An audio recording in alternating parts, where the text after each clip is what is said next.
The crystal wine glasses clinked against granite countertops as my brother Mark led another tour through his brand new McMansion. This was the fourth group he'd guided through the marble foyer, up the sweeping staircase, and past the floor-to-ceiling windows that showcased his professionally landscaped backyard. Each tour ended the same way, with Mark standing in his gourmet kitchen, gesturing expansively at the stainless steel appliances and custom cabinetry. "This is what success looks like," he announced to his captive audience of neighbors, college friends, and family members.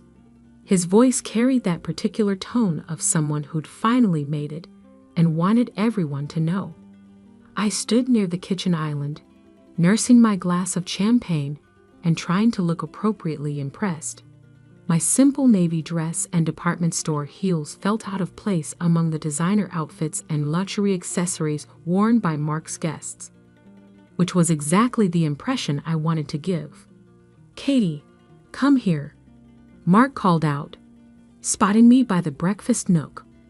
"I want everyone to meet my sister." The current tour group turned to look at me with polite interest. I recognized a few faces from Mark's investment firm, others from our childhood neighborhood, all successful professionals in their 30s, the kind of people who measured worth by square footage and luxury car models. "This is Katie," Mark said, slinging his arm around my shoulders with practiced brotherly affection.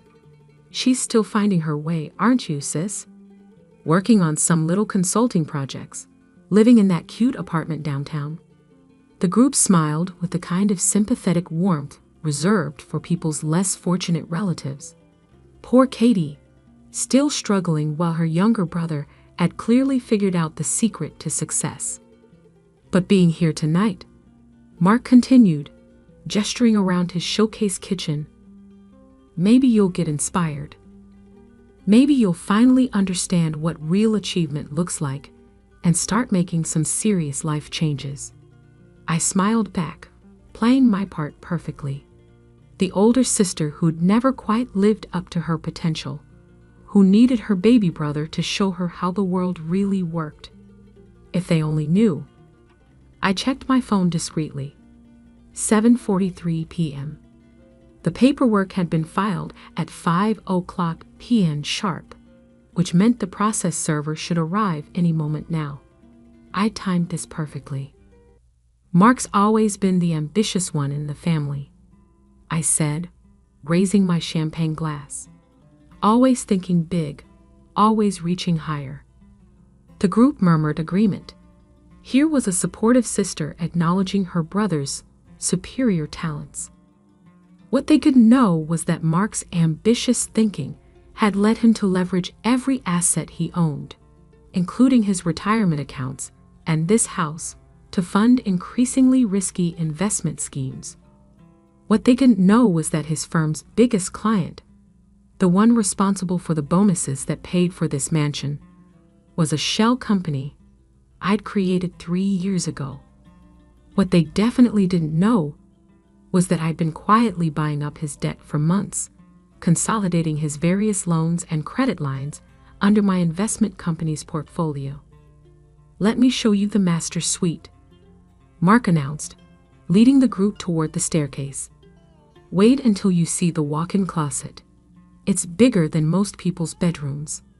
As they climbed the stairs, I remained in the kitchen, checking my phone again. A text from my legal team. "Process server en route. ETA 7:50 p.m. Perfect timing. I wandered through the first floor, admiring Mark's taste in expensive furnishings. The leather sectional in the living room probably cost more than most people's cars.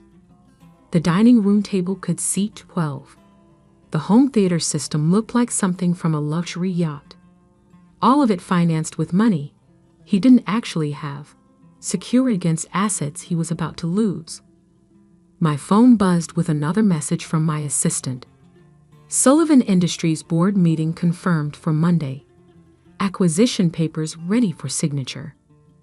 Mark's tour group was coming back downstairs, their voices animated as they discussed square footage and property values. I rejoined them in the kitchen, where Mark was opening another bottle of champagne. To success, he announced, raising his glass. To working hard, taking risks, and never settling for mediocrity. Everyone raised their glasses enthusiastically. I lifted mine as well, thinking about the very different definition of risk management I'd learned over the past decade. Katie, you should really pay attention to this, Mark said, turning to me with that big brother wisdom tone he'd perfected. This house represents everything you could achieve if you just stop playing it safe and start thinking bigger. It's definitely impressive, I agreed. The financing alone must have been complicated. His face flushed slightly. Mark had always been sensitive about money talk, especially the details of how he afforded his lifestyle.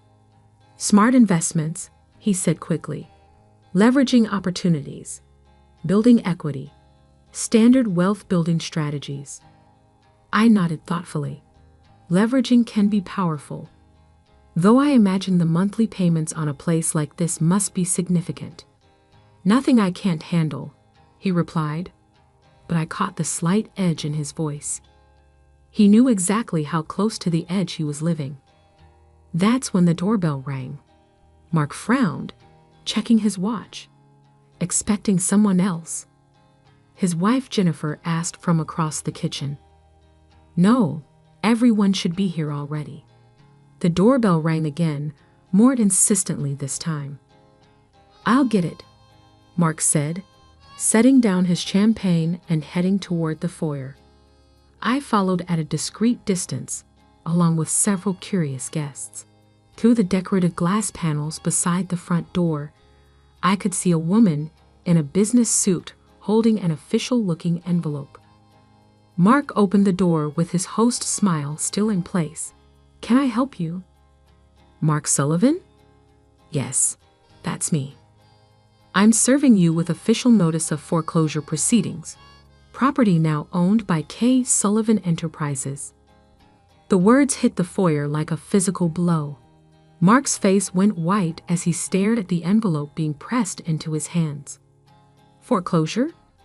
Jennifer's voice cracked from behind him. That's impossible. We're current on our mortgage. The process server consulted her clipboard. According to the documentation, all outstanding debts secured against this property have been consolidated and called in by the new line holder. You have 30 days to vacate. Mark's hand shook as he opened the envelope, scanning the official documents inside.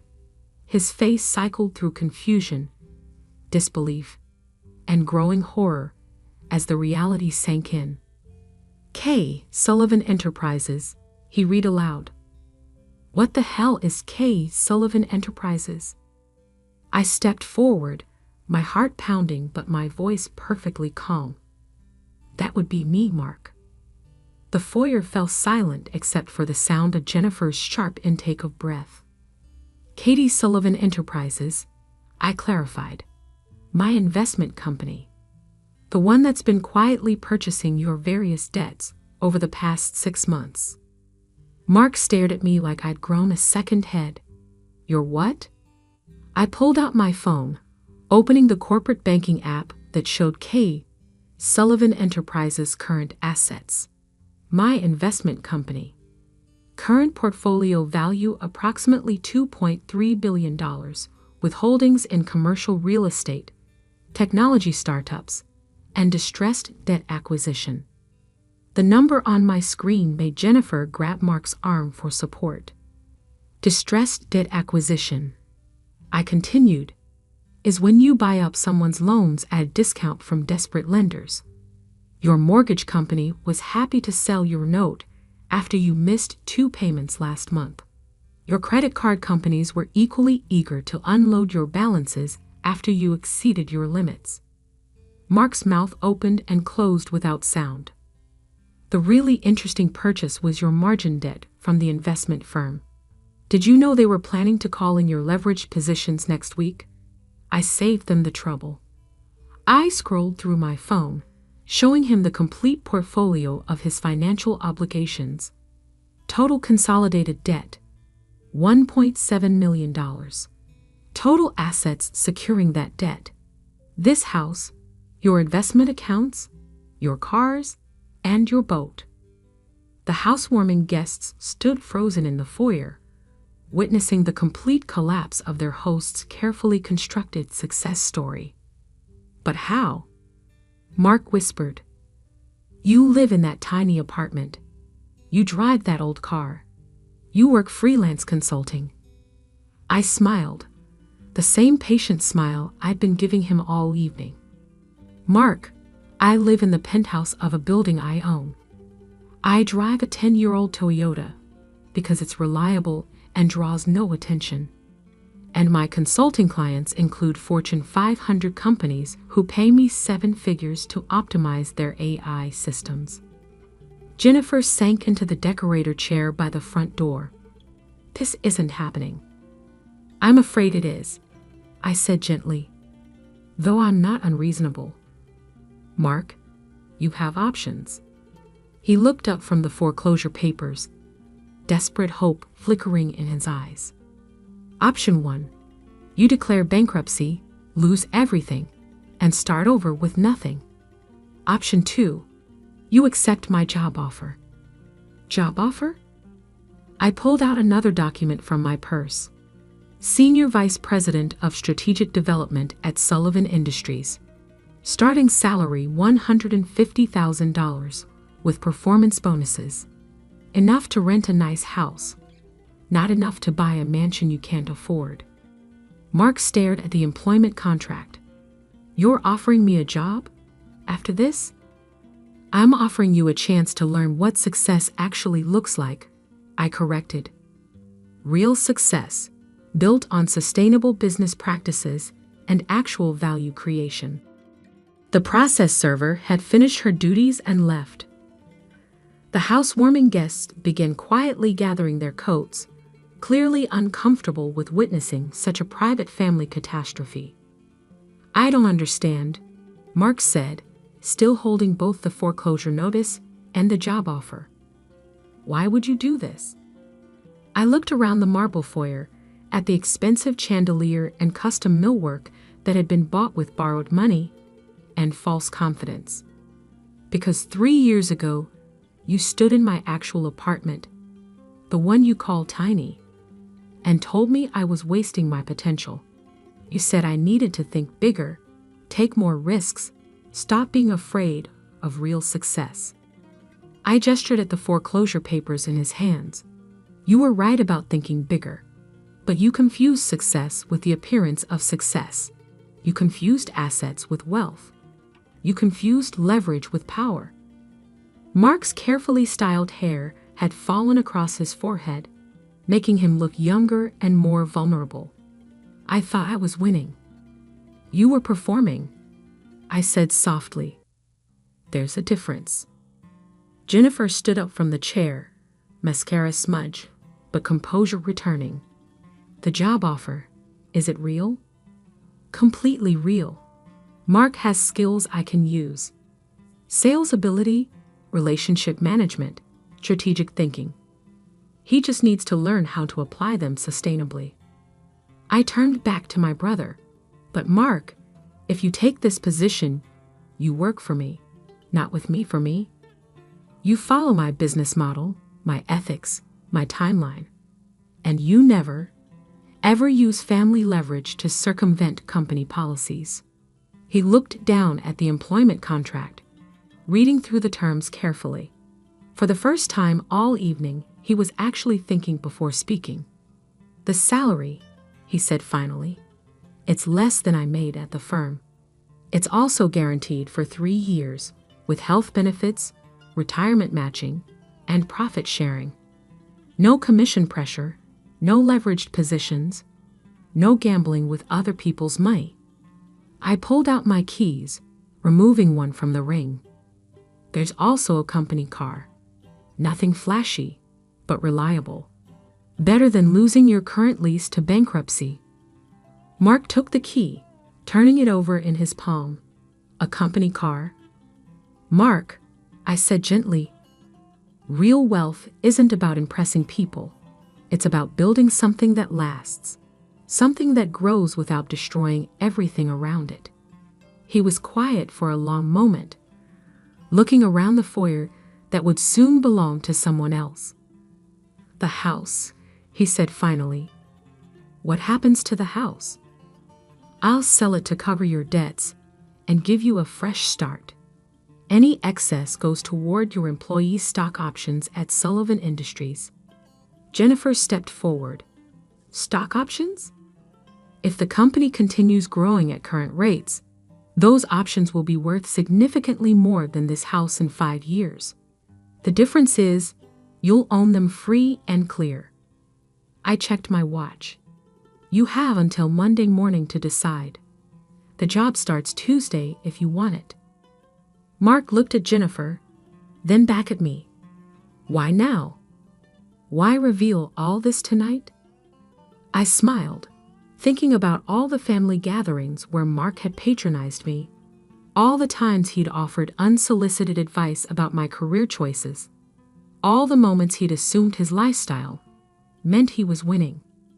Because you invited me to your housewarming to show me what success looks like, I thought I'd return the favor. I gathered my purse and headed toward the door, pausing to look back at the scene. Mark holding foreclosure papers and a job offer, Jennifer calculating whether pride was worth more than financial security, and their expensive house suddenly feeling like a mausoleum of borrowed dreams. Oh, and Mark? The consulting work you thought was so small scale.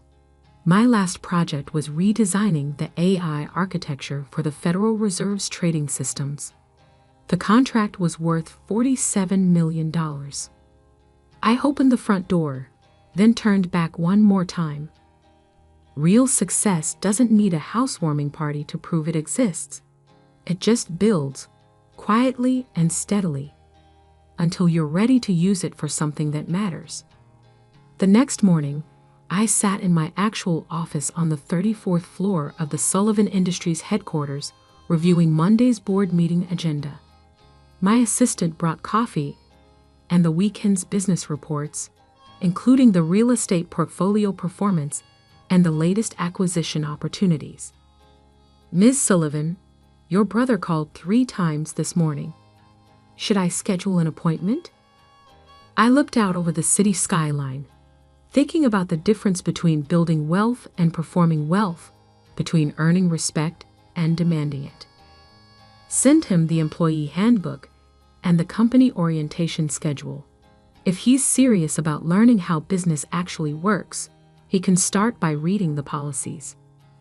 My phone buzzed with a text from Jennifer. Mark spent all night going through the employment contract.